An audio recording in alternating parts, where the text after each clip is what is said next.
Well, Flash Gordon virgin, are you ready to talk about this movie? How could you be a Flash Gordon virgin? I know. Can you believe it? No, I can't. I mean, Blows my mind. it blows my mind too. Being the Star Trek fan and science fiction fan you are, Right? how did this pass you by? I don't know. My God. That's some crazy shit. That is some crazy shit. I mean, I'm surprised.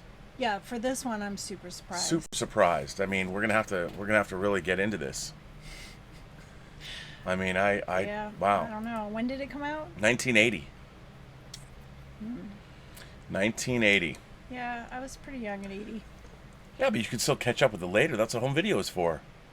True. Greetings, imagination connoisseurs. Once again, it is I, your Duke of Dope Discourse, your master of fun and wonder, your viceroy of verisimilitude, your sommelier of cinema. I was going to say sci-fi. Cinnamon. And I'm, of course, here with my lovely compatriot and Girl Friday. Who are you? Today's Monday. I am Elysabeth Gwendolyn Belle, the ace, the arbiter of cinematic excellence, and the enchantress of entertainment. The enchantress of entertainment. What is this? This is Elysabeth's WINEning About Movies. WINEning About Movies, episode number 67. 67. Ah! That's amazing. Episode 67. Yes. You know what Romantic Friday is going to be this week? Yes.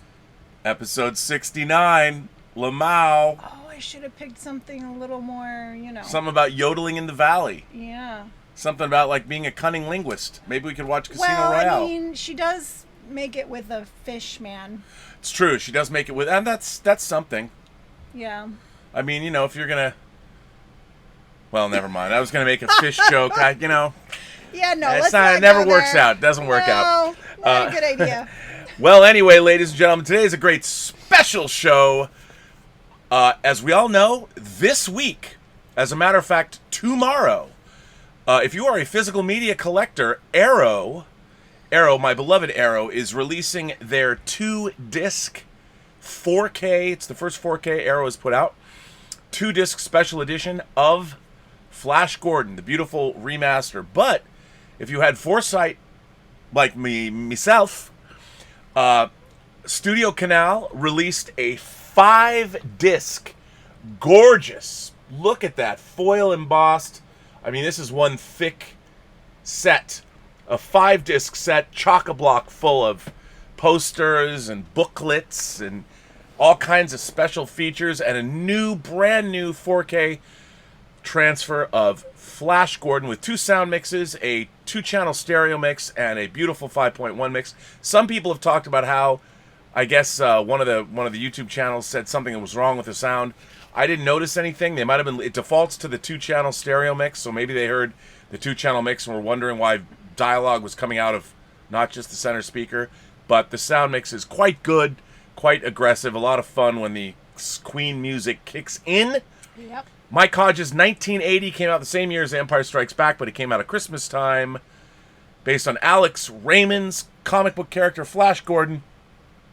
That's probably why I didn't see it. I really thought it was more of a comic book type Well, it is. movie. It's very comic booky. It is, but it's also... Well, hold on. Let's hold on. But before we get into it, we have to talk about, we have 7 moons. We did get some wine. We can get liquored up. And good for us. So let me pour that up for you. We're going to go to the Pleasure Moon of Sibara and Sithara, or however you pronounce it. I don't even know. But there you go. Thank you. A fine pour. And I, too, have a pour. So, one of the things I learned from this disc that was quite interesting was Dino De Laurentiis, who produced this, who also produced Barbarella and Diabolic, or as we know it, Danger Diabolic here in this country, other European comic adaptations. He had originally tapped Nicholas Roeg, who directed Walkabout and Man Who Fell to Earth, to direct this film. Now, he would not have been my first choice. I'm a huge Nicholas Roeg fan. Bad Timing, Essential Obsession. I have most of his movies on Blu-ray. But he developed this for a long time. And he developed this with the man who was later credited, Michael, let's say I can't even see his name, it's too far away. Michael Allen, who developed the script with him. Michael Allen gets a credit on this film, but Lorenzo Semple Jr., who wrote the Batman TV series, who also wrote, what was another script he wrote? Why am I drawing a blank on it? Anyway, mostly known for his Batman campiness, came on board and turned this into something more along the lines of what Dino De Laurentiis wanted to see. Mike Hodges, the great Mike Hodges, directed the film. This was definitely campy. So, you had never seen Flash Gordon before? No, never. Well, why don't you first tell us what it's about and give us your impressions of the film as it unfolded, as you saw it. Well, okay, so it starts with... does it start with Flash? Oh, yeah, it starts with Flash Gordon waiting at the airport. No. It starts with Ming and Clytus, who you see off screen, and there's the great dialogue. Yeah. Clytus, what plaything can you offer me today? An obscure body in the SK system, Your Majesty. The inhabitants refer to it as the planet Earth. How peaceful it looks. Yes. And then Ming the Merciless, who we don't see yet. Yeah. They're like flipping switches and they're causing and they're labeled like tornadoes and hurricanes, hot hail. And the Queen music is playing. And Ming the Merciless says, I like to play with things a while before annihilation. I can recite every line of dialogue in this movie, just so you know. Wow. I've probably seen this movie 100 times. But wow. Yes, so that's how it opens. And then it goes into this really great credit sequence where they use the Alex Raymond art from the comic strips intercut with the credits. Really, really cool. Very cool. And then, of course, we find ourselves at a Lonely Landing strip. Yes. Where Sam J. Jones, as the titular Flash Gordon, is waiting for his plane after a vacation. Yes, he is. He is waiting for his plane, and he's sitting in his car, and a van pulls up, a shuttle van, and from an inn. Yeah. And a woman gets out. Melody Anderson is Dale Arden. That's right. And he hits on her, basically. He does hit on her. He's like checking her out, and Well, he checked her out. He admits he checked her out at the hotel. That's right. The night before. And so she gets on the plane, and he gets on the plane, and she's quiet and nervous, I guess. And the plane takes off, and they start hitting some turbulence. And hot hail starts to fall from the sky. Yeah. Ming's hot hail. And then not only is there turbulence, but you see the plane in distress, and you hear Ming's voice, like he's chosen their plane to fuck with. That's right. Even though that doesn't make any sense, there's probably thousands of planes in the air, but for whatever reason, Ming likes this turboprop. Yeah. This very small plane. Very small plane. And he creates this storm. And they start going into the storm, and the pilots are kind of like, what is this? And they're freaking out. And the girl really starts freaking out, Dale. And so she jumps on Flash Gordon's lap. Save me. It's true. And then the pilots are sucked out of the plane. Yeah, a Ming the Merciless meteorite hits the plane and sucks them out. Sucks them out. I've always loved it. Even when I was a kid, when I first saw this movie, I was 13 when I saw this movie. I saw the Coliseum Theater in downtown Seattle, which isn't there anymore.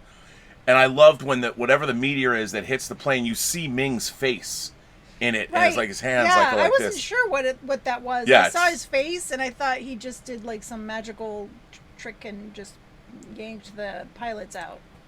Well, he did, apparently. Yeah, apparently. Okay, so... And then it cuts to... And then Flash Gordon takes over the flight of the plane. And, along with Dale Arden's help. Right. They're both up there. So there. they both go up there, and they crash land. No, you got it. They haven't up there yet. Cut to crazy mad scientist. Dr. Hans Zarkov, played by Topol. And you immediately you immediately recognize him as Tevye from Fiddler on the Roof. That's right. And he's a crazy... And his assistant Munson. He's a crazy scientist, and But is he crazy? No, actually. Because he's been talking about Earth is the subject of an attack. Right. He sounds crazy. And he realizes the hot hail is actually moon rock that's being blasted off from a heat ray from the moon. And he knows that Earth only has a certain amount of hours left before it's completely destroyed. This rocket. And he's trying to convince Munson to get in the rocket so they could go and save Earth. And of course Munson's like, I'm gonna go get my toothbrush, and then he tries to run away, and then as he's running away, pulls out a gun, and he tries to force him into the rocket, and that's when the plane crashes into their greenhouse. They're in a greenhouse. And I have to say, one of the cool things I really like about this movie is obviously the production design and the stylization of it.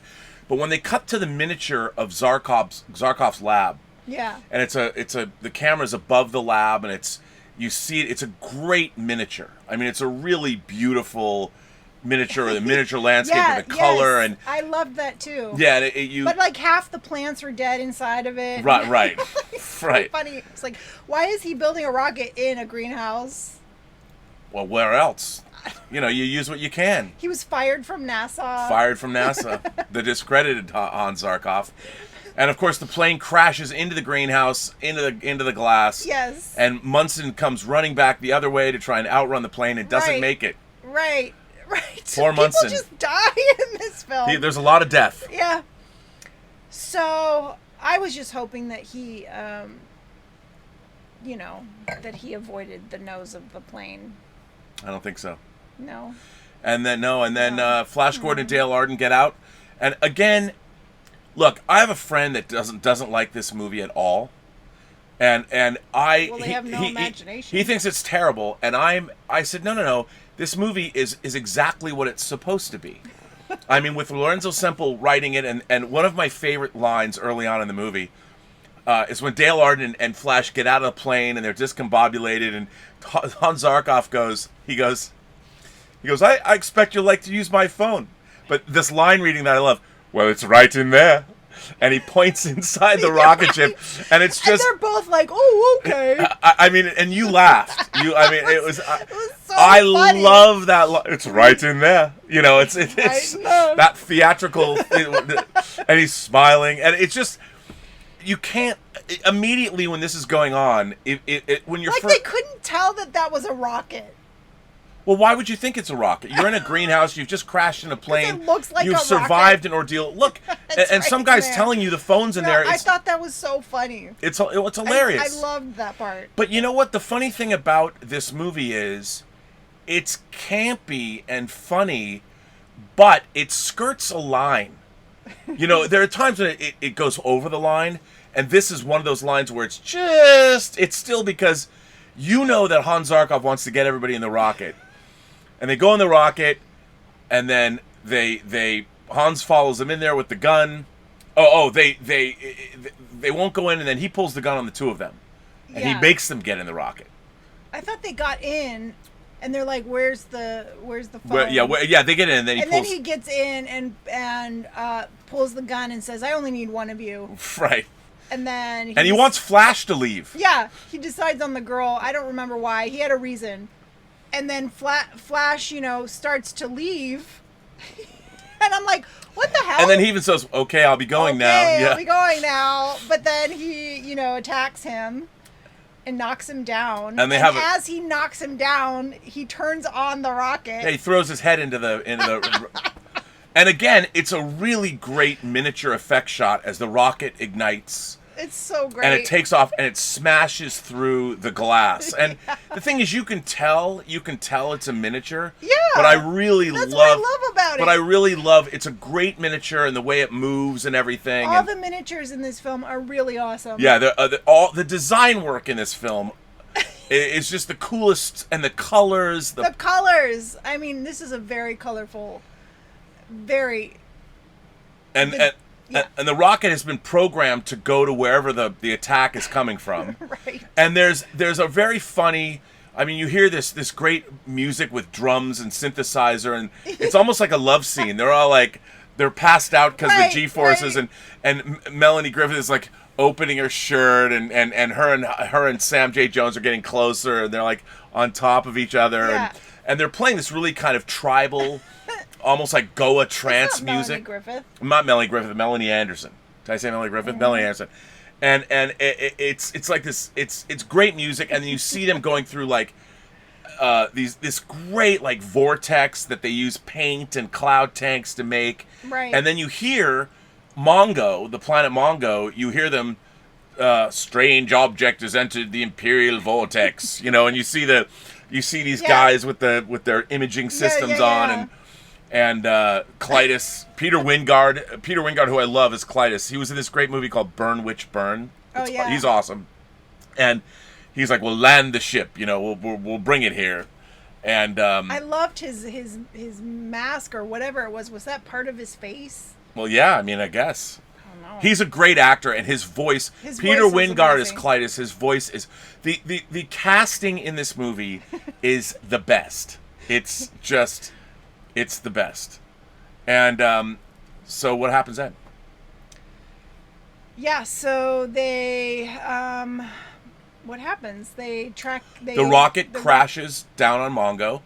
Right. And it crashes outside of Ming's beautiful red palace, and you see these, I mean, it looks like oil painted skies, that the paint is undulating, and the colors and the very colorful. And it's a desolate landscape with this very beautiful ornate castle. Yeah. And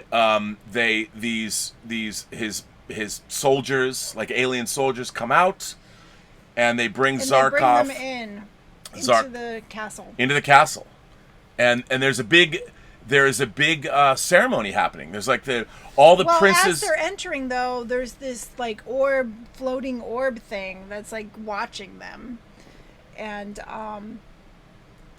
it's like an AI, a floating. Yeah. This Ming is a psycho. You know, it's and it hears and sees everything, and it overhears it. Everybody understands English, which is great. I know, it's great. They all speak English. And and Zarkov has the gun in his pocket. Don't worry, I have. Don't worry, I have a gun. And then the gun. The orb drops and disintegrates the gun right away. What I like about this is the people of Mongo. They're not stupid.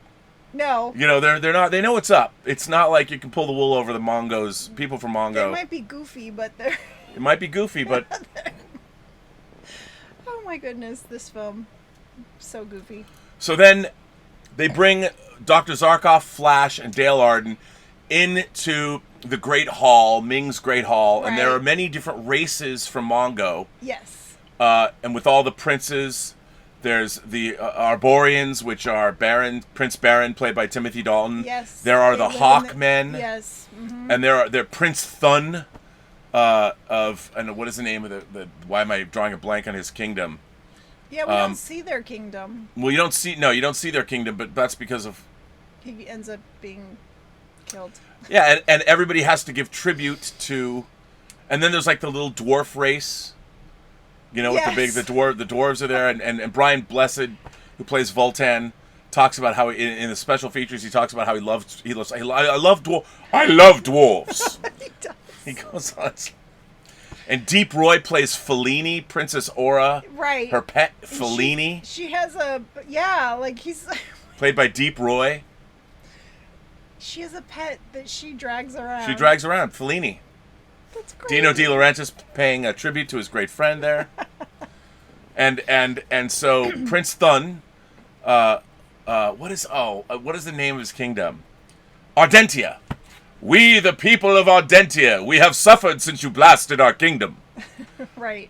But all we can give to you is our loyalty.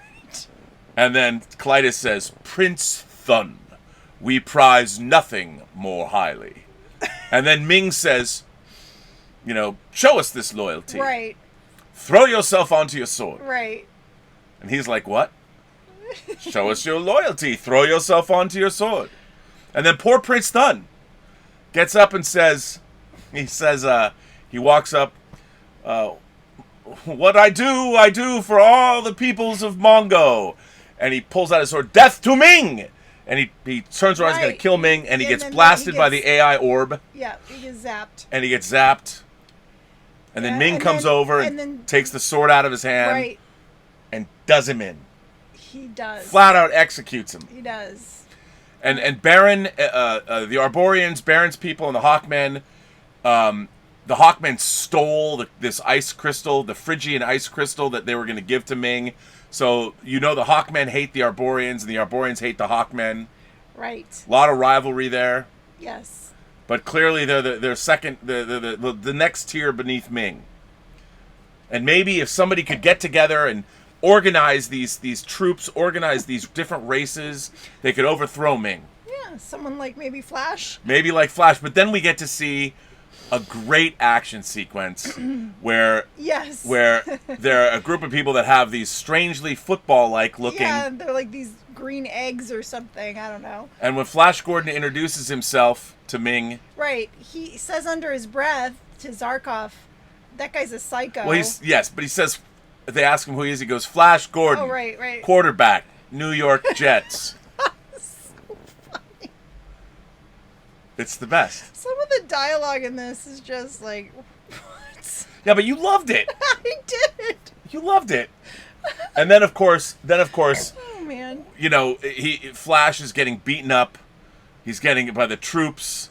Yeah. He's offended well, when he says this Ming because is a he's- psycho. Yeah, Ming is a psycho, and the orb repeats it, and Ming is like, "Who said that?" The fair-haired prisoner. and then he sends the guards to get him, and that's when Zarkov grabs one of the green eggs and throws it at him. And it's a great thing. Flash is all like dazed. He's looking up, his hair's messed up, and the thing lands in his. He's like, and he gets up and he "Oh." goes, "What?" And then they play this awesome piece of music. It's like this. And he's like knocking them out with these green eggs. Oh yeah, he's like using it because he's a football, Yeah. And Clytus, it's very. And then Melanie Anderson busts out her disco moves. Go Flash, go, Yes. go Flash, go. I mean, the music is awesome. It's just over the top.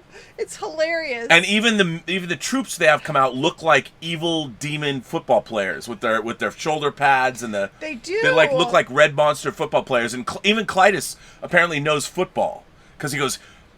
He's playing some barbaric game. Match him, and he shows the troops get down like this. Yes, I was wondering about that. It's like Clytus is clearly a fan of football. I mean, they how know would he know Earth. football. And then everything is going good until Dr. Zarkov throws another one of the space watermelons to Flash and it hits him in the head. And then it was just ended just like that fight scene. And the guards grab Flash and off they take him. Well, and then but Ming notices Dale and makes her come and Yes. and then zaps her with his ring, and then she Oh, starts right. doing some vaguely Some a pre-game masturbation in the middle of a. well, she does this sensual kind of dance, and even Flash is like, "Oh." that was- Everybody's going, oh, He's and like, then "Oh, that was and hot." and then Ming is looking at her.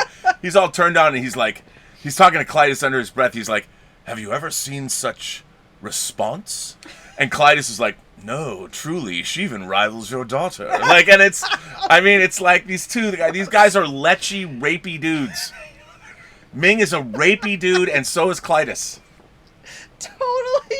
Totally rapey dudes. And then we have to mention Princess Aura, played by Ornella Muti, who is easily one of the most smoking hot women to ever appear in any Yeah. movie ever. Yes, With I agree. the most unbelievable outfits. I mean, all the costumes in this movie are And insane. Even her accent is very. Her, yeah, Sexy. I mean, she just exudes sex, and apparently she's fucking half the people in the movie.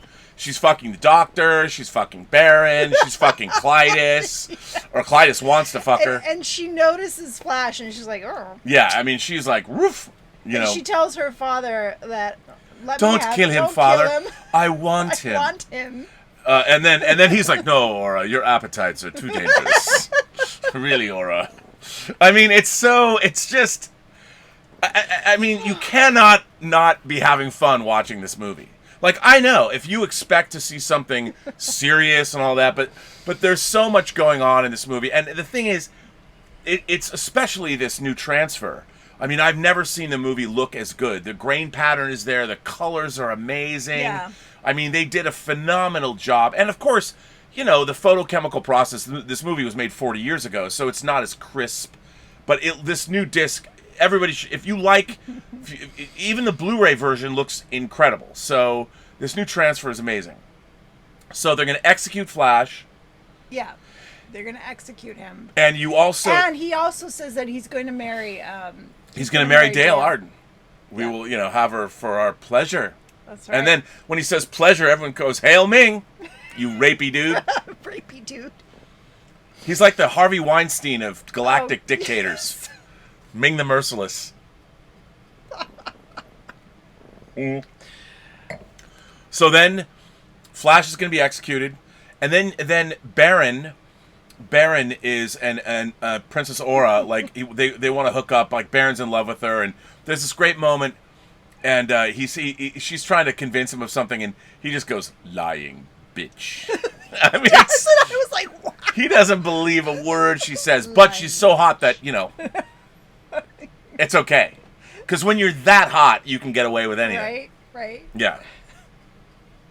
So, yeah, So, what? He's going to be executed. Zarkov is going to be programmed. Is going to be reprogrammed. That's right. And they say reprogrammed to level 3. Right. And so Clytus actually has like a second in command, a chick, Kala, Yeah. that she's in love with Clytus too.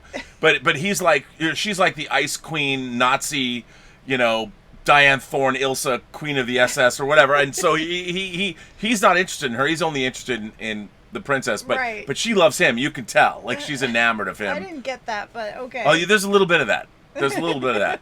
So she's going to reprogram Zarkov at level 3. Right. But then when Clytus leaves, she's like, program him to level 6. Yeah. Because I think she might have a thing for Zarkov too. You know, like he's from Earth. I just think she's a badass. She's a badass. She just like is evil. So Zarkov's getting reprogrammed to work for Ming. They're going to wipe his memory. Right. Flash Gordon is being prepared. He's in the dungeon. He's in the dungeon, and he's chained up with a mask on his face. Of course, they took his clothes off, and he's wearing these little leather shorts. Yeah, I mean, you know, Sam J. Jones. He's not like now where he's totally ripped, but he looked great for 1980. He looks the way like guys in good shape should look. He looks good. Yeah, he does. He looks good. And then he asks to see Dale. He asks to see Dale. And so they bring her in, and they're like, Ming's concubine. And she comes in, and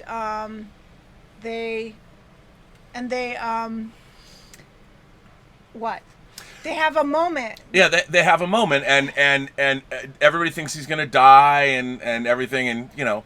I mean, keep in mind, Dale and Flash have known each other for all of maybe 3 or 4 hours. I know, right? At this point, and clearly... she declares her love for him. I don't know. It was weird, like they were instantly in Look, love. when you're in these kinds of situations, true love just... That's true. Just happens. When you're on death's door.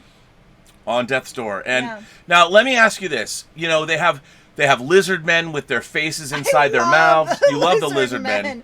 Like, why do they keep killing the lizard men? I don't know. They're racist against lizard men, clearly. They really are. They really have a race problem against lizard people. Lizard men are always the ones that are, like, captured and killed. And they are, because you see them later. You see them captured. And, of course, the dwarves are enslaved. Fellini, they're pets. Right. So there's at least Prince Thun, like there is a black kingdom. That's okay, but if you're a dwarf or a lizard person, you are enslaved or you can be murdered. Yeah. So lizard lives matter. I think so. But it's. I thought it was cool how their faces were inside their mouths. It's cool, yeah. Their faces are inside their mouths, and we see one they of them. Look harmless. I don't one know. of them is killed before they get into the ceremony. Yeah. They just wantonly kill lizard people. They do. They do. So there's a class system. Of course, they do kill Prince Thun. They kill a lizard man. I mean, in the movie, if you want to look in terms of representation, a lizard man dies first, and then Prince Thun is executed. And by the way, Prince Thun was cool. He was. They should have brought back those guys because I wanted to go. Ardentia, whatever Ardentia was, those dudes were badasses. I wanted to see their land. I wanted to see what that was like. I know, and they capitulate a little quick. I mean, they're prince. And by the way, all of the lands have princes. So Barin is Prince of Arboria. Yes. Voltan is Prince of the Hawkmen. Right. So, and then we don't meet any of the other people, but maybe there was longer scenes. I don't know. Yeah. So, so then Zarkov's being programmed, and they're like going to empty his mind. Kala's going to empty his mind. They are. They're going to empty his mind, and they have him on this bed with this huge laser thing in front of his face. And there's a great montage where you see what's in his mind. You see that he was Yeah. a Holocaust survivor. Well, before they start doing that, though, they're now escorting Flash down the hallway to be executed, and he looks and sees Zarkov through the windows, and he's like, "What are you guys doing?" And they're like, "Oh, don't worry, he's just being reprogrammed. He's not going to be hurt." Right. Yeah. Or they said he's going to be conditioned to be able to live in our world. Yeah. Yeah. Some bullshit. Yeah. And at the same time, so Flash is brought out. It's like the ceremony. Everybody's watching. Yeah. And he's taken into a gas chamber. He's going to literally be gassed. Yes. And again, something I've always loved, there's a piece of music, there's like a guitar riff that plays when the gas pellet drops. Uh-huh. And it's this great sort of like dreamy guitar riff as he's dying, and he does. I mean, he gets, it's again, the gas is very sort of a light pea green Yeah, it's gas, kind of a yellowish, green. horrible, and he dies. He does. He dies.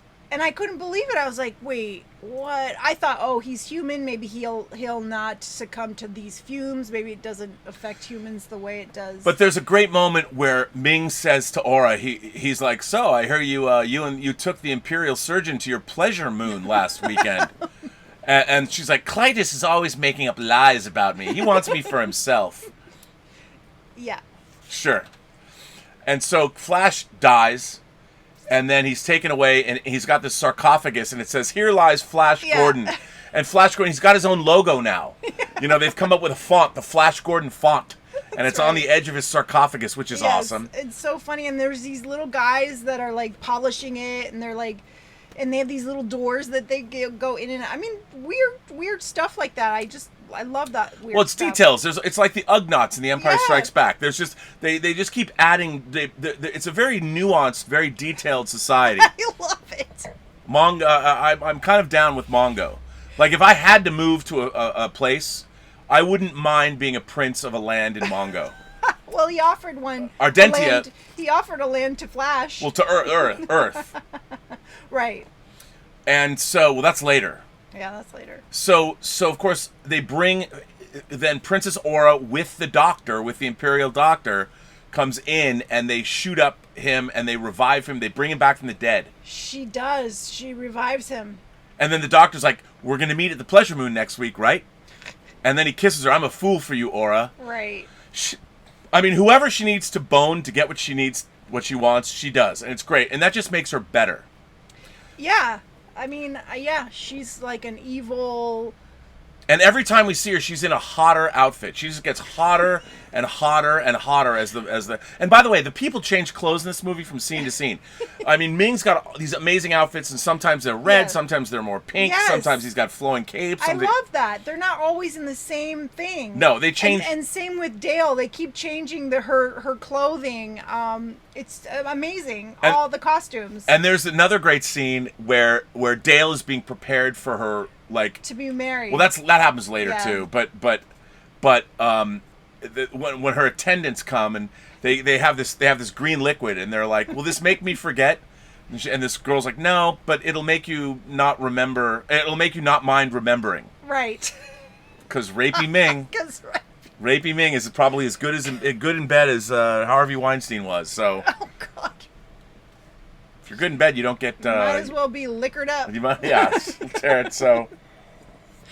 Oh, Then, Princess Aura secrets Flash Gordon away with her, and they escape the city. They do in this really cool spaceship. It kind of looks like a 30s taxi cab with wings on it. Yeah, it's and really rockets. Cool I mean, looking. they definitely went. All the ship designs are very retro 1930s. Love it. They went the exact opposite direction. I mean, here you had Star Wars and Alien. You have this sort of used, very realistic future. This went the entire opposite direction. Everything looks like it's from a comic strip. The production design's great. I mean, the costumes are great, but everything it just looks amazing. It is amazing. I love the styling of this film. And all the, like, Voltan's people, the Hawkmen, all the costumes are great. Prince Barin's outfit is very, very cool. I mean, it's all of it. And Richard O'Brien, who plays Riff-Raff in the Rocky Horror Picture Show. Richard O'Brien is Timothy Dalton, Prince Barin's second in command. Oh. So if you're a Rocky Horror fan, Richard O'Brien, right there. Very cool. That's just an extra added. The casting again, and Brian Blessed, who played Augustus in I, Claudius, is so good. He's with this big. Yes. I mean, you couldn't act big enough in this movie, and it's everybody is, but it all works. It does. It all. I mean, Timothy Dalton, our future James Bond, 7 years before Living Daylights. Yep. So you had all these great British actors in the film, all character actors. It's just fantastic. Yeah. So shall we continue with the plot? Yeah. So Princess Aura takes Flash, and like, there's this great moment where she's able to, she shows Flash how to use telepathy. She does. And Flash is talking to Well, she doesn't want to. She doesn't want to show him, but like she does it to communicate with Barin, to tell them to prepare that they're coming. Yes. And he's like, show me how to do this, and she doesn't want to, and then he like makes the plane dip and threatens to like make it crash if she didn't show him. And so she does show him, and he ends up communicating with Dale while she's like trying to make out with him. She's straddling him and making out with him, and I mean, you're looking at this and you cannot, like, it's just dripping, and finally he just, in his mind, he's like, oh my God, this girl's really turning me on. Yes. And Dale's like, what? I didn't get that. I didn't hear that. Say that again. I mean, but what's funny is, I mean, this humor is, it's funny and campy, but it's also situational. So it's both. Right. You know, it's got what's Yeah, I love that. And then at the same time, we see that Zarkov he's been done with his conditioning, and it appears that he has had his mind emptied, and now he's a subject of Ming. Yes. He's like put in charge of something, or I don't know. He's put in charge of intelligence and subterfuge. Right. Like, he's given a high level. Yeah. But Kala programmed it at level 6 instead of level 3, so she made sure he's not a moron. Right. But we think he's, we think he's one of them. He's one of them now. Yeah. I really thought he was. Yeah. Yeah. Well, he's not. No. So they go to Arboria, which is really cool. It's like a half moon that's been blasted open, but then inside the moon, it's like a giant half scoop of ice cream, and inside's the giant forest lands. Yes, and these really super tall trees. And then we get to see. I want to live there in the trees. Well, those sets are great. And the sets are. And we meet them, and they have a ceremony when somebody gets of age, when a man gets of age. He goes through a ceremony where he has to stick his arm down. It's a test of courage. Right. And there's a huge, bulbous, brain-like, scorpion-tailed creature that lives in the stump. In the stump, right. And if it stings you, you go mad and then you die. And so this young boy, well, a teenager, a young strapping lad, gets stung and he begs to. He says, "Spare me the madness." Yeah, so they I will. He stabs him. And Timothy Dalton stabs him. So these guys, and by the way, they're watching. Princess Aura and Flash are watching, and Flash is like, "Oh my God, what have you gotten me into?" and she brings Flash to Barin. Yeah. And Baron's like, "Oh great, another guy you're fucking that I've got." Right? Like, he's not happy. He's pissed. He's pissed because apparently I think they were engaged or something. Because. Well, yeah, I mean, they want to be. Barin wants to marry Aura. Yeah. Just like everybody does. But Baron's got the best shot. Right. Yeah, so he's pretty pissed that she brought Flash. And she's like, well, if you ever want to see me again, you're going to make sure he's okay. Yeah, you got to take care of Flash for me. Yeah, and he's not too happy about that. No. And so they do this whole, who's the strongest guy thing where they... They do the stump thing after, right? Well, yeah, I mean, there's a whole rigmarole. He puts him in a cage. He puts him in with lizard people. With lizard people. With the poor lizard people. What the hell? And then Hawkmen. There's a Hawkman. There's a Hawkman in there, and Flash he shows like, look, I'm going to help you guys out. You've got it. And Flash shows his earthling wherewithal, his strength. I'm not going to let you die. Right. You know, and so this Hawkman's like, oh, okay. Yeah, and they're like surprised. They're like, what? What do you mean? And then, of course, they escape. You know, and then Flash takes off. Like, I don't know where he's going to go. And then Barin is pursuing him. Yeah, and he ends up in a swamp, and then there's another giant, awesome creature that comes out and captures him. That creature was amazing. It was amazing. You know, full size, awesome. Yeah, and so... And then Barin saves him. He saves him. But it's funny, because, like, he was covered in dirt, and then he was covered in slime, and yet the next scene, he's, like, perfectly clean. That's later after they leave. But even then... Well, and when he goes and does the stump test. Well, okay, yes, and then Barin and Flash have to do the stump test, and they keep doing it. It's like they're playing Russian roulette with which is great. Now, what did you think of all the Arborian sequence when Barin and Flash basically have a battle of wits throughout? See who has the biggest. What did you think of that? Did you like that? Alice. Did you like that sequence? Yeah, it was fun. It was exciting. And then, of course, the Hawkmen arrive on Arboria. Yes. And they're going to take everybody. They take Barin and Flash. That's right. How did they end up? Oh, because... Why did they go there to get them? Oh, because in the meantime, Dale and Zarkov escape. How did they end up escaping? Somehow they escape. Well, and she, by the way, she escapes from her captors, and she flips with guns. I mean, she's agile, and she can take care of herself. And her and Zarkov, they escape. They're able to take off. And at first you think, oh no, she's with Zarkov. She thinks he's himself, and you think, oh no, he's one of them, but he's not. And he explains how he was able to save his mind by thinking of the Beatles. But what we didn't talk about was when he's being programmed, we find out he was a Holocaust survivor. Yes. His girlfriend on their wedding day, his fiance, fell in a pool and died. Yes. I mean, it's very funny. It's done very quickly. There's all kinds of funny shit in this movie.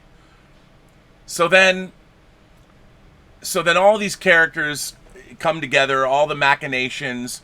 Aura's treachery is revealed. Clytus...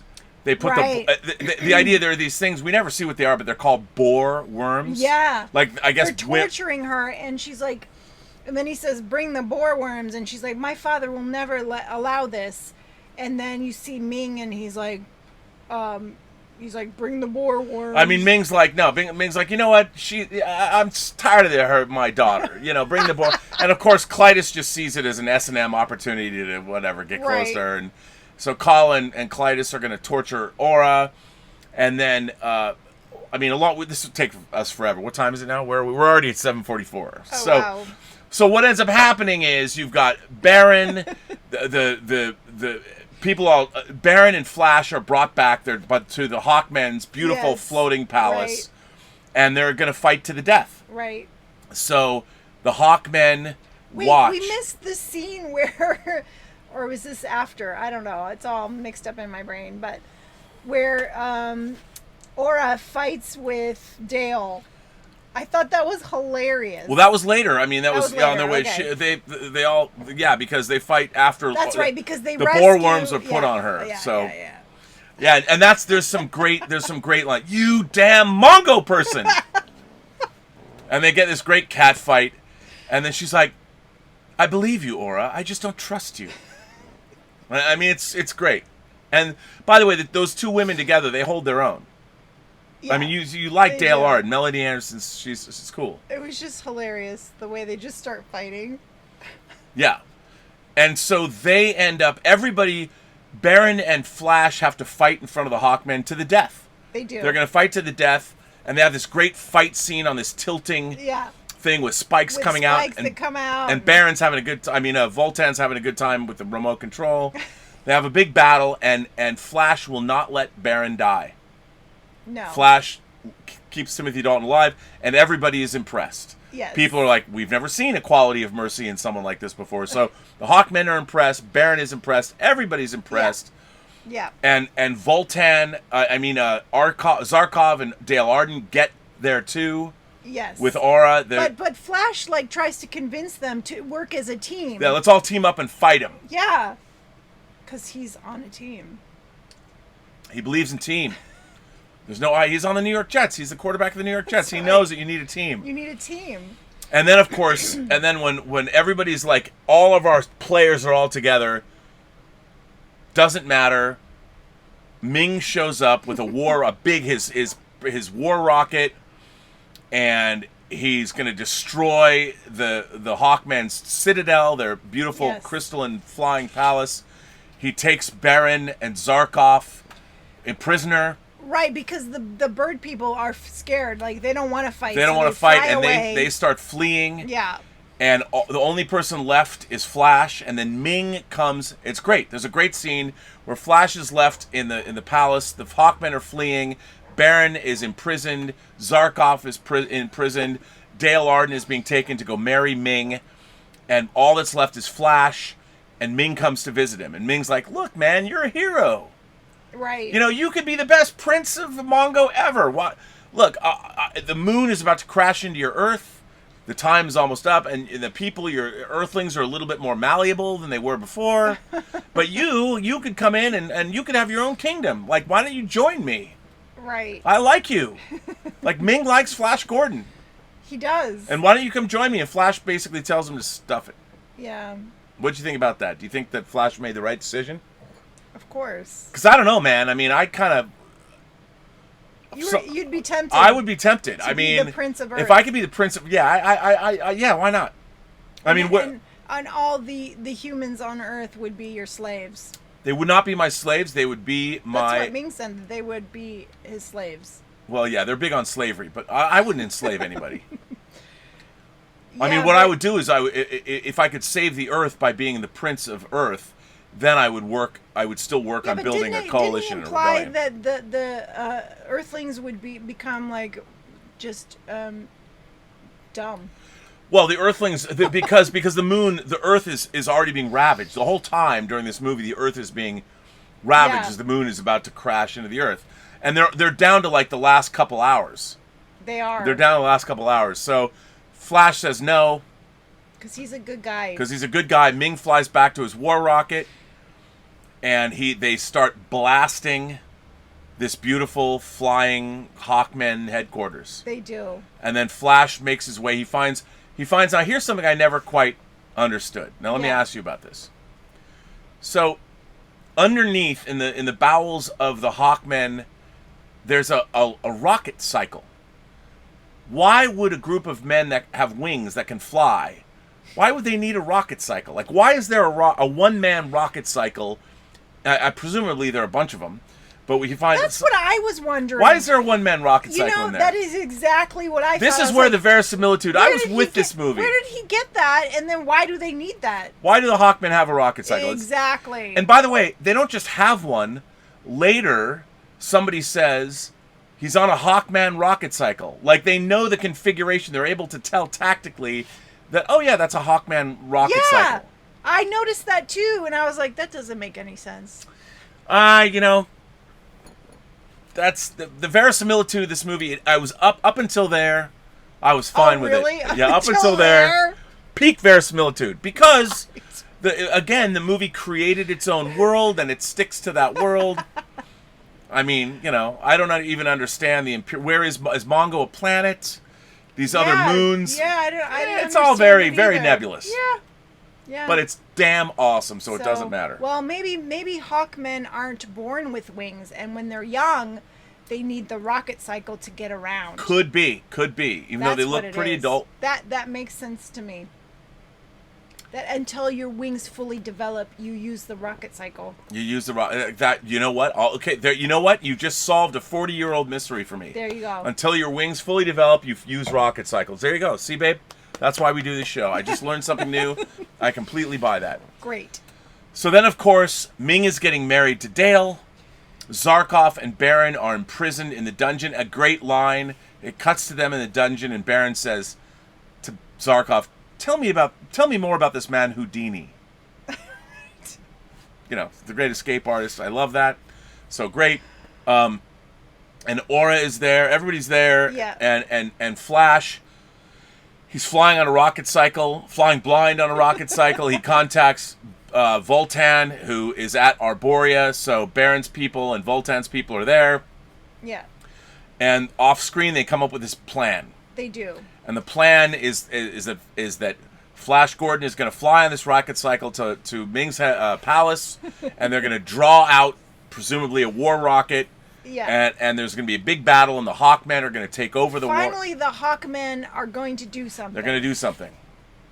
And they're going to go rescue Barin, and they decide to take a stand, and they do that. Flash Gordon lures the war rocket Ajax out through a cloud, and the Hawkmen, there's a big battle, and Brian Blessed is having a great time.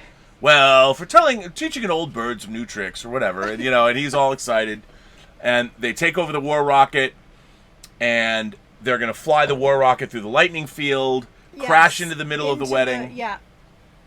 And there's like all these lasers protecting them, and the lightning field. And the what's the lady, the evil lady? Kala. Yeah, she and she's like, she knows what's up. They're not stupid. They're like, does. There's something she's up. She's really smart. She's really smart. She's like, we're going to turn the lightning field on. She's like, we're going to fire all the weapons in honor of Ming's wedding. Right? She doesn't want anyone to panic. No, and again, these people know their jobs. They're not stupid. Right. Oh, and by the way, one of the things that happened was Clytus. We forgot this. Yes. Clytus comes, and they, before the Hawkmen's place is blasted, they Flash Gordon kills Clytus, throws him on the spike. So Clytus gets killed. He does get killed. We missed that. But then there's a great big battle, and they take over the war rocket Ajax. They're flying it, and it's on fire, and you think Flash Gordon's going to die, and the Hawkmen are behind, and the wedding is happening, and it's all great. And the war rocket Ajax crashes in, and it impales Ming. Yes. Everybody wins, and the Barin is the rightful heir. Ming is dead. Baron's. So we think, because they kind of hint at the end. Well, at the end, yeah, and basically it's a happy ending. The power structure of Mongo has changed. The Earth is saved. You've saved your Earth. Have a nice day. I don't know how they saved the Earth. Well, I guess they were able to turn off whatever power was sending the moon down. I guess. The Earth is probably in a shambles. Anyone turn it off, but okay. Well, you know, the explosion happened. Whatever. It ends in a good note. Yeah. So, Elizabeth, what did you think of this movie? This movie is bonkers. I loved it. I thought it was fun. It was colorful. It was goofy. The characters were like over the top. It was great. I loved it. I was laughing through the whole thing. I just thought it was. But at the same time, I mean, I think there's a lot of the way that the power structure of Mongo, the interpersonal relationships, everybody's scheming. Yes. There's enough, even though you can't just say this movie is this over-the-top, campy. You're right. I mean, it also, the story was really good. I mean, and people were not stupid. They weren't doing stupid things. Right. There's no dumb, it's not like Dumb and Dumber comedy. Yeah, not at all. I mean, it really is, even though it's like that line, tell me more about this man Houdini. Right. I mean, that's a goofy line, like, but it's goofy, but not... it's still it's earned humor. Yes. Yeah.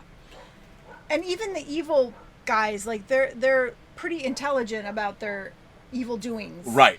You know, it's not like this evil person that just like zaps everybody. Right. No, I mean, they're mustache twirling, but in an intellectually in an intellectual way. And so, did you like all the production design and all? I loved the production design. Now, how did you feel about the Queen's score? I loved it. I loved the Queen's. I love Queen, so. Well, it was really audacious. I mean, at the time, the idea that I mean, you had like David Bowie appear in The Man Who Fell to Earth, And there had been movies like Phantom of the Paradise and Rocky Horror that had music in them. Yeah. But to have a rock band, I mean, there was others. There's a symphonic score as well. Even at the beginning and at the end, they're like, you can buy this recording, you know. Oh, they were pushing that heavily. It's like, wow. And by the way, that new box set does have the CD in it, the music. That's pretty awesome. No, I mean, it was when I think back for me, when I saw this movie, I mean, it came out the same year as Empire Strikes Back, and science fiction had been irrevocably changed by Star Wars. And there were a lot of knockoffs of Star Wars, like that I love, Star Crash. They're not good. The Japanese Message from Space. I mean, they're not horrible, but this film, like if you go back and you watch Barbarella and Diabolic, which are comic book adaptations that Dino De Laurentiis also produced in the 60s, they're very campy. They're very I mean, this was too, but this was done. There's something unique about this movie. And when I think about early 80s sci-fi, I think about Flash Gordon and Tron as being two movies that are unto themselves. Mm-hmm. They don't resemble anything else. There's nothing like them. They're the only films of their ilk. And as a kid, I remember, I mean, again, I turned 13 and I saw Empire Strikes Back and it changed my life, you know. But when I saw this, it reminded me, like, I was taking everything so seriously. Yeah. When I saw this, it really was a movie that I could... helped lighten you up? Yes. I mean, I enjoyed it. I loved it. It was so much fun. But it also... It was also true to the pulp roots of sci-fi. Yeah. And I think if this movie didn't come out when it did,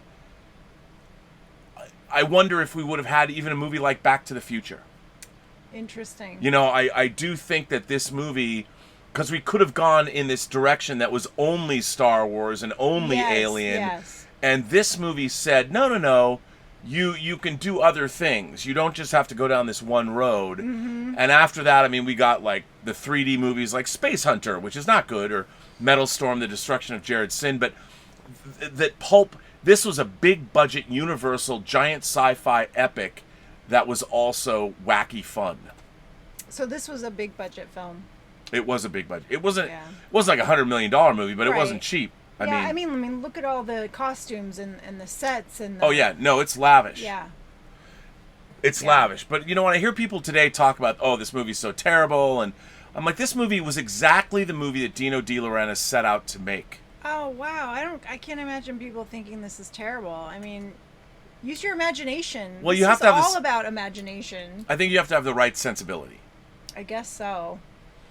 Well, yes. I mean, it's...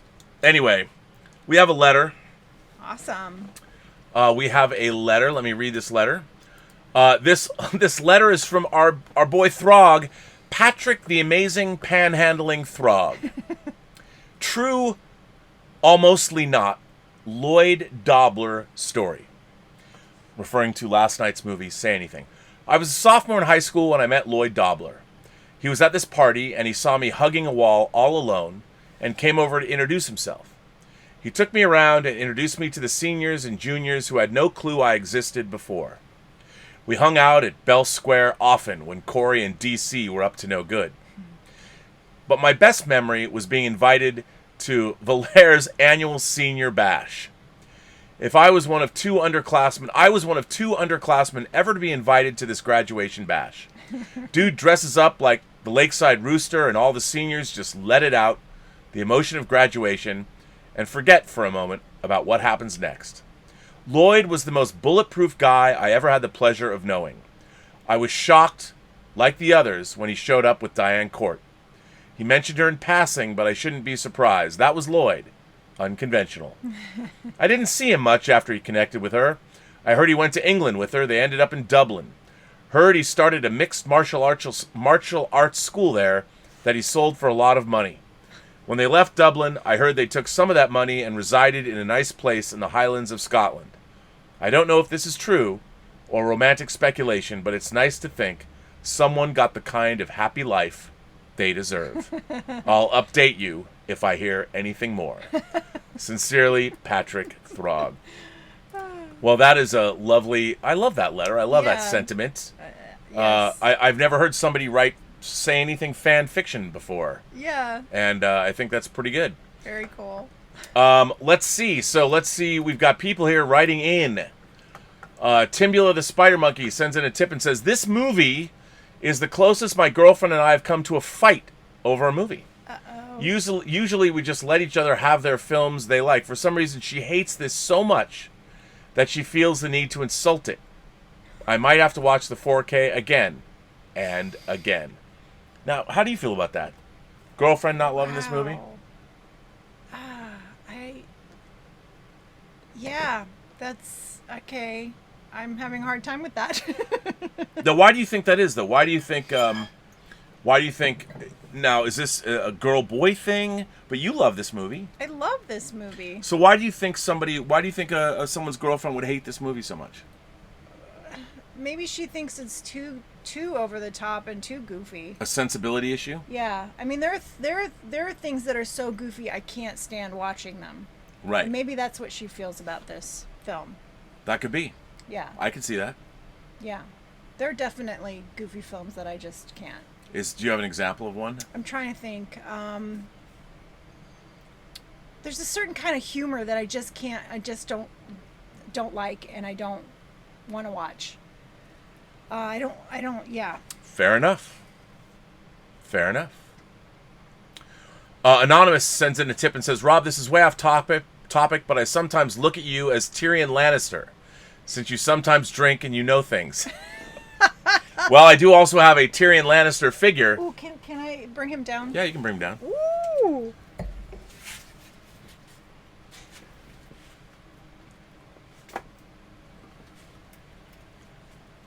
There he is. Oh, wait, hang on. If we're To gonna change the view. Yeah, you want to see the Tyrion Lannister figure? Okay, this is when he was the Hand of the King. But Wait. you want to see something cool? So he's Hand of the King here, but you want to see something else? So check this out. He's pretty heavy. He's a very heavy figure. I also have a Tyrion Lannister figure from season 7 Ooh. of Game of Thrones. Well, let's free the toy. No. Oh, come on, man. Come on, man. Come on, man. Free the toy. But I don't want to free the toy. Come on. I really don't want to free the toy. As you were freeing the toy. I really don't want to. I mean, I've never opened him before, and he's got like accessories and Here, I'll things. hold that so you No. I don't.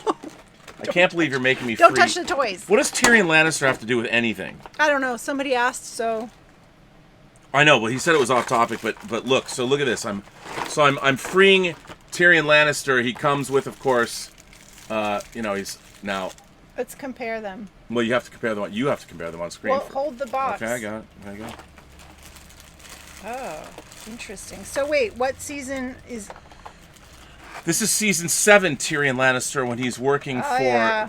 the yeah. Mm-hmm. Yeah, definitely. These are really good. So there you go. Now the question is,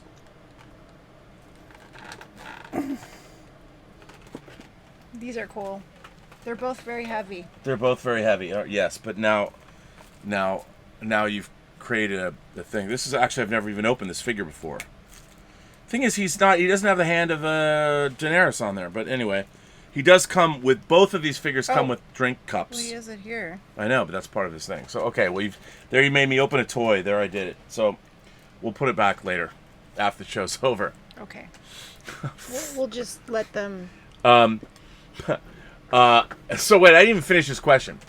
Since you sometimes drink and know things, do you have any advice on how to deal with narcissistic or sociopathic people who derive enjoyment from annoying you, other than leaving? Do I know anyone who's sociopathic or narcissistic? No. Gosh, do I know anyone like that? Nope. That is a good question. Do you have any advice on how to deal with people who derive enjoyment from annoying you, other than leaving? Do you?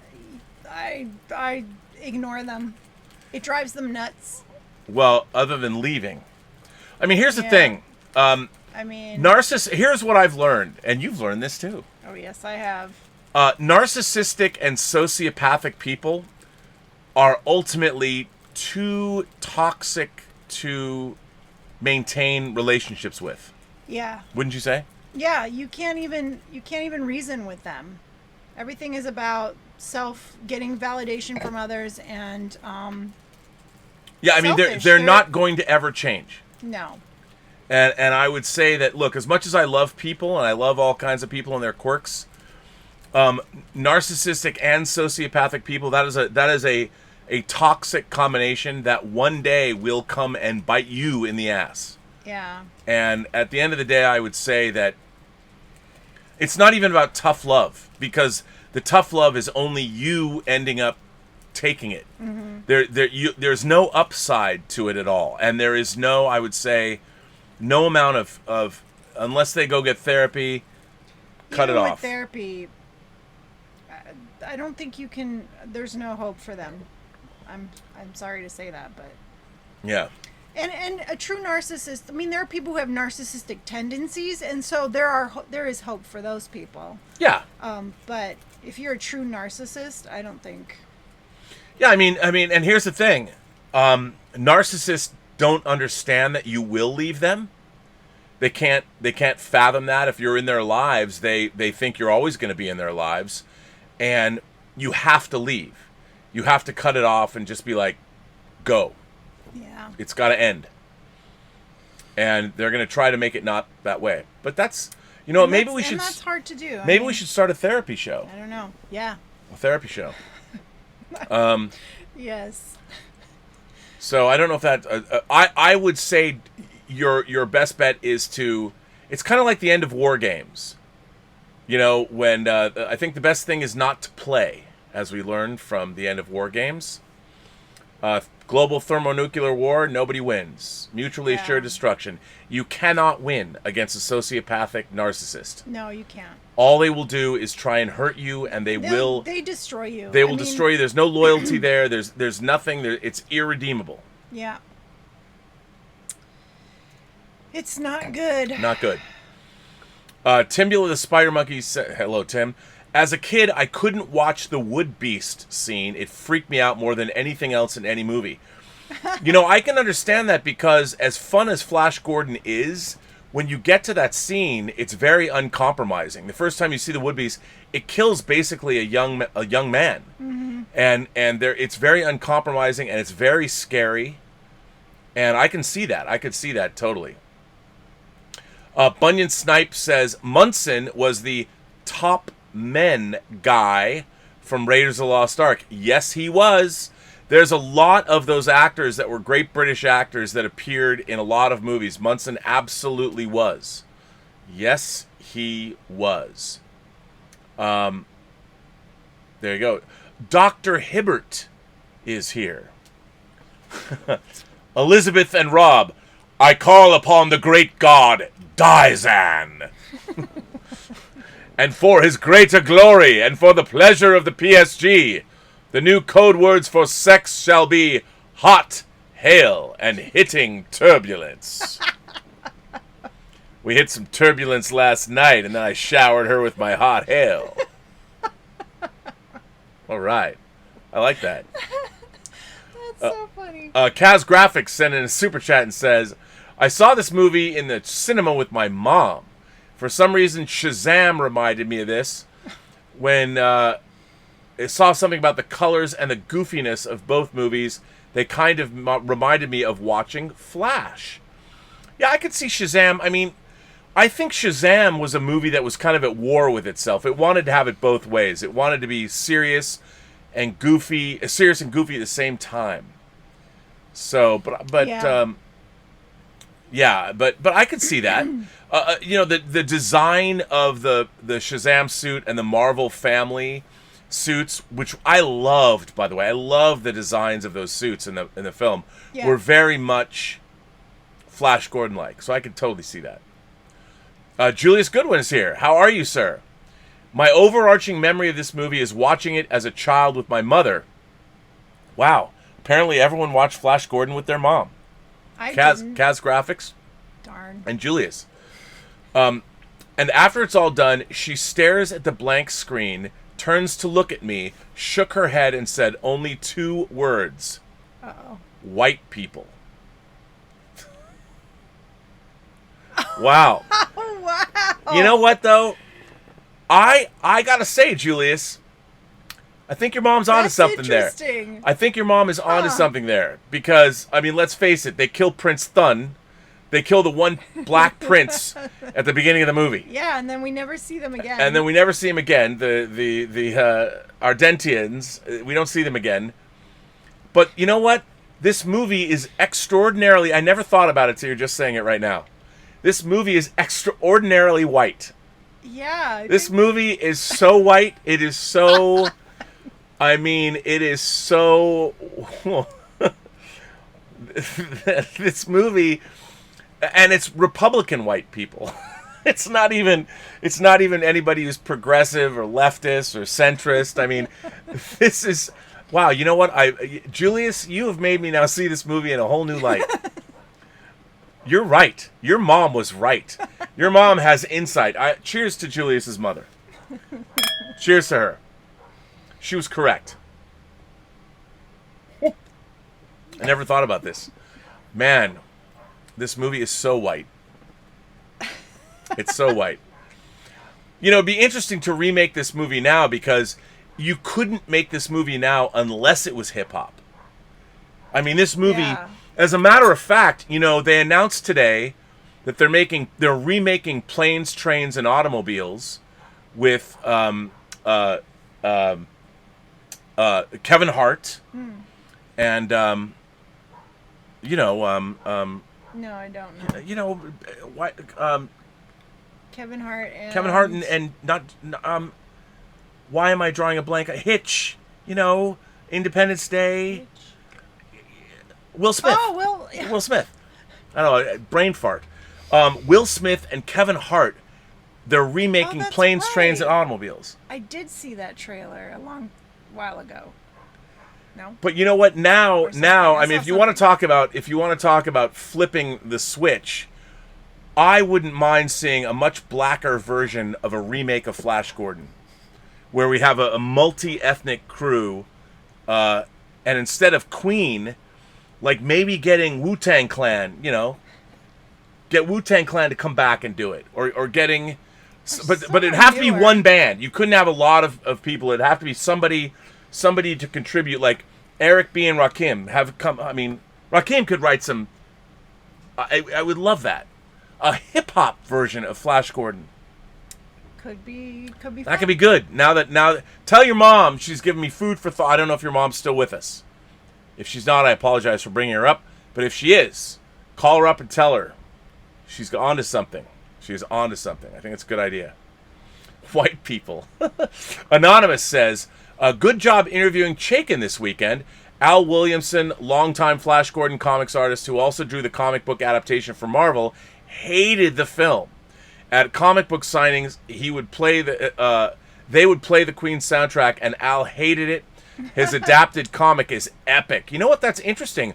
I did not know Al Williamson adapted Flash Gordon.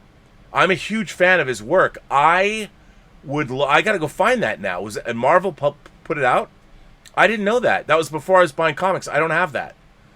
I mean, I loved Al Williamson's work. It's on Star Wars. I'd love to get that.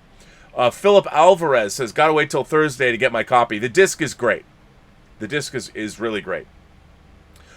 Dr. Hibbert is back, sending in a tip. Barin. Freeze your bloody bastards! When I saw Timothy Dalton as Barin in this movie, I thought this guy would make a great Bond, even though I must admit, in 82, 83, I also thought that the guy who starred in Remington Steele would be even better. Well, you were right on both counts, Dr. Hibbert. So I think that you should take solace in the fact that you know your shit. Yep. So cheers to Dr. Hibbert. Cheers. For his insight. Ooh. Mr. Derringer sends in a tip and says, our moderator, hey Rob, any chance you have a Ming the Merciless or Prince Voltan hot toy in your collection? Right. Okay, I'll tell you something. They have not made hot toys. However, What? Big Chief Studios has a Ming the Merciless and a Flash Gordon 6-scale figure both coming out. They are on pre-order. I have them on pre-order. They've been on pre-order for like 2 years. They also had Maximus from Gladiator. They canceled it, but this is the 40th anniversary of Flash Gordon, and they are putting a lot into it. So I can't wait to get it. We're freeing the toys. We freed a Tyrion Lannister today. We did. I mean, my God. Gotta free more toys. We could free a toy on every episode of the show. We should just do a 10-minute free the toys show. Yeah. Free the toys. Wow, guys. We'll do a free the toys show, and I'll just give you the toy, and I'll be like cringing in the background while you pick up and go, "Ooh, look at these accessories." Yes. A 10-minute free the toys show. You heard it. A free the toys show. I love it. Well, I just have to give you a box. And I have to sit there and cringe while you be like, "Oh my God!" You bend the like things around. I'm sitting there going, "No!" Bunyan Snipes says, "So the young guy with his hand in the tree stump is Peter Duncan, a TV presenter on the popular TV series Blue Peter.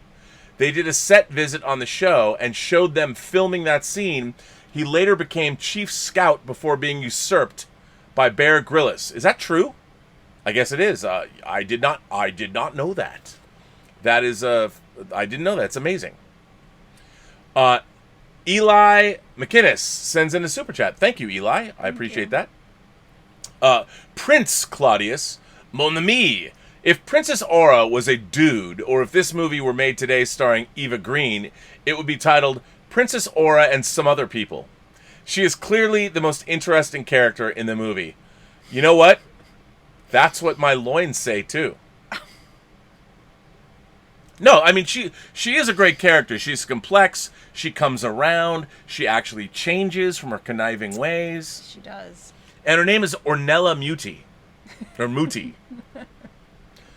I mean, I'll tell you, the women from European movies, European genre cinema, Dino De Laurentiis knew what was up.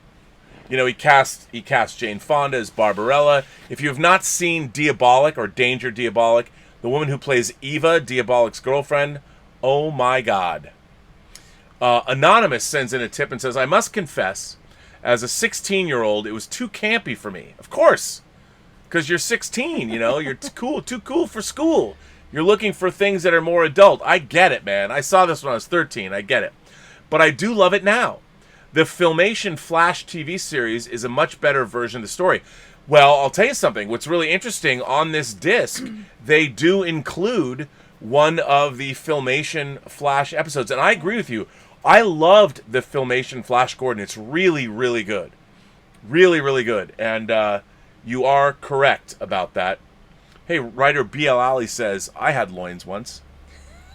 You're reading the chat. I just looked over and saw it, just, you know. So, Mark C is here. Mark C says, "I love the roulette stump scene. Flash wants nothing to do with it until Barin calls him a coward. Then he's automatically in. Let's do it. Marty McFly takes being called a chicken better. Now you two need to do Brotherhood of the Wolf." We did. We did. We have done Brotherhood of the Wolf, Mark C. We did. We did do Brotherhood of the Wolf. There is a WINEning About Movies Brotherhood of the Wolf. Yep. Great minds think alike. Yep. And what did you think of Brotherhood of the Wolf? You loved it. That's funny. You need to go back and watch it. Yeah, Brotherhood of the Wolf. We did that. Yes, we did. Roberto Suarez, how are you, sir? One of my favorite all-time movies. I think a Broadway musical based on the film with a soundtrack comprised of Queen songs would be amazing. Can't wait for my 4K to arrive. Awesome. I mean, it's a bummer. Like, this disc, this is an incredible, incredible package. But it's region B. I mean, you have to have a multi-region player. But Arrow Home Video is doing a great job. You know, I did order both, and I would assume my Arrow disc will show up tomorrow because it comes out tomorrow. So I would absolutely, if you have physical media, I know Arrow has the Blu-ray and the 4K, I believe. I would get it because the Arrow package has a bunch of great, really great special features. Prince Thun shouldn't even be black, says Mark C. He was Prince of the Lion Men. Yeah, he was. That's true. Prince Thun. Mark C knows his stuff. In the animated series, he is, but in the show, in the movie, they're not. They don't show them as being lion men. But you're right. Prince Thun is, in fact, I should have mentioned that. Prince Thun is the king of the lion men. And by the way, if you look in this documentary, there's a documentary on the Nicholas Roeg version of the film, and you do see some artwork and storyboards of the lion men, and it's too bad. Because Prince Thun and the Lion Men are a big part of the story, but they couldn't do that, which is kind of a bummer. But Mark C says, instead of hip-hop, how about just a cool Alan Silvestri score and go hardcore retro futuristic a la Sky Captain? I mean, I could see that. That's a great way, too. But I would love to see... I mean, I think you could do a cool version...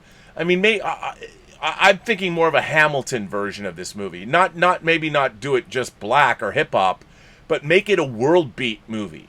Make all the take all of the different kingdoms of Earth. You Asian, Indian, European, East European, South American, Central American, and take the Earth and really play up all of the kingdoms of Mongo. That way you could have Bollywood numbers, and you could have traditional African music. You could have Rio de Janeiro, Carnival, like the Carnival people, whatever.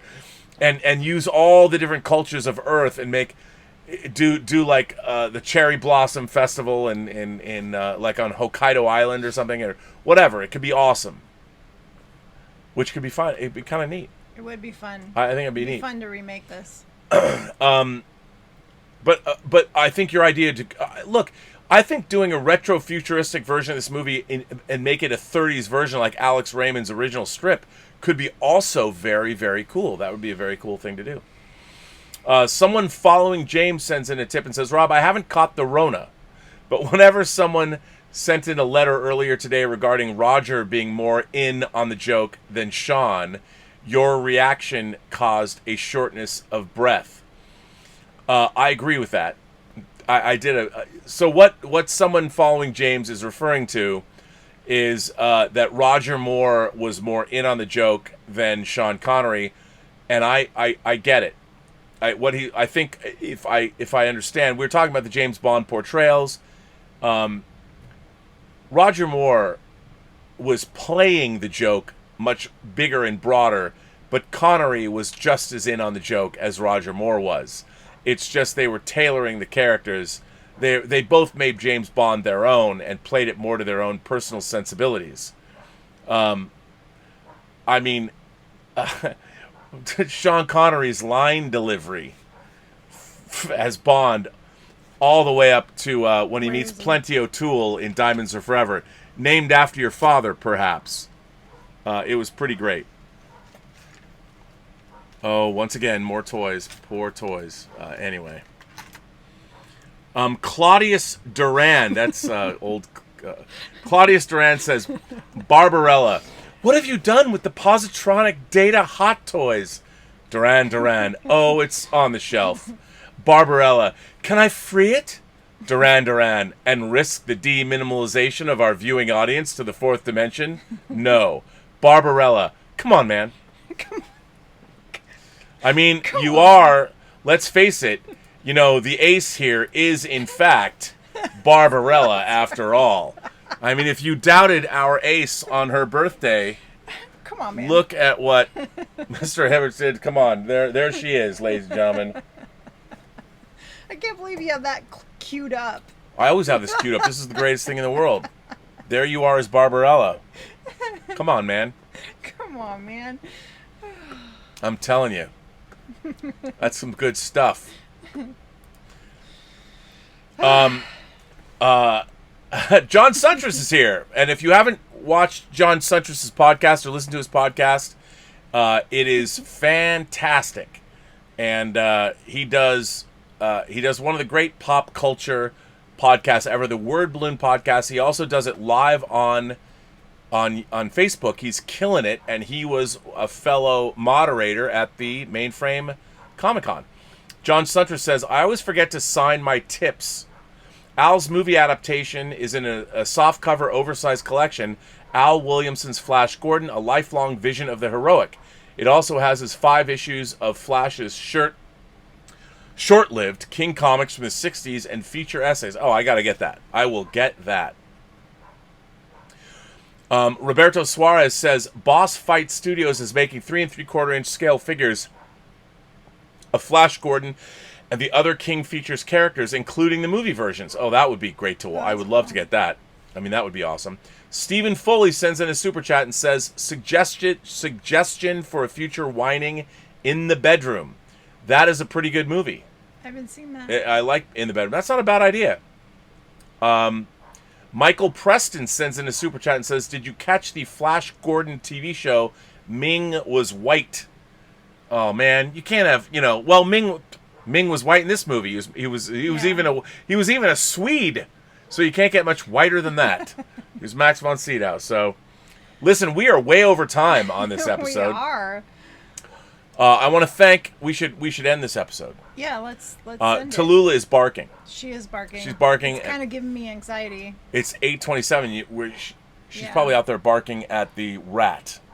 Yes. Tallulah barks at 8:25 every night, so we have to go and get her. A giant rat. And in the morning, it's 8:25. She barks at a squirrel. Yeah, every night, clockwork, and our neighbor hates her. Yeah. So we have to go get her. So we're going to bring this show to an end. What a rollickingly good show this was.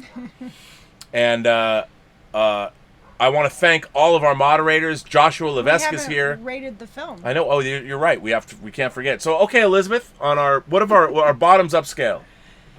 So our bottoms up scale is 1 to 4 glasses because there are 4 glasses of wine in a bottle. And